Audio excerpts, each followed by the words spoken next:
형사사건 용어가 복잡해서 어려워요. 설명해 주세요.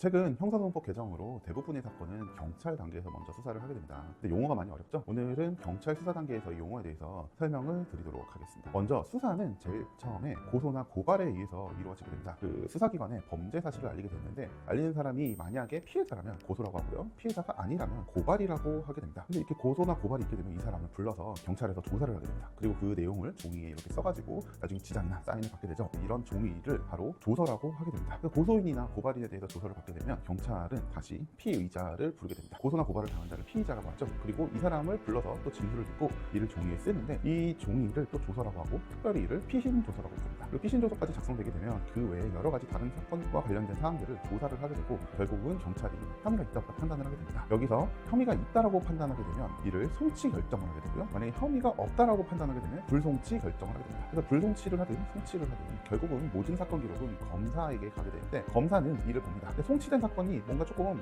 궁금한 게 더 있다라고 하게 되면 보완수사 명령을 경찰이 하게 되고요. 불송치된 사건에 대해서 검사가 봤을 때 보다 더 조사할 게 있다라고 하면 이는 재수사 명령이라고 해서 경찰에 보내지게 됩니다. 그래서 결국은 보완수사나 아니면 재수사를 했는데 검사가 봤을 때 이게 유죄라고 판단이 되게 되면 검사는 여기에 대해서 약식 명령, 구공판 아니면 기소유예 결정을 하게 되고요. 그리고 송치된 사건에 대해서 검사가 봤을 때 이거는 아무런 혐의가 없는데 라고 하면 이때는 불기소 처분을 하게 됩니다. 그리고 불송치된 사건에 대해서는 별다른 처분 없이 그냥 종결을 하게 됩니다. 오늘은 경찰 수사 단계에서 이 용어에 대해서 살펴보았습니다.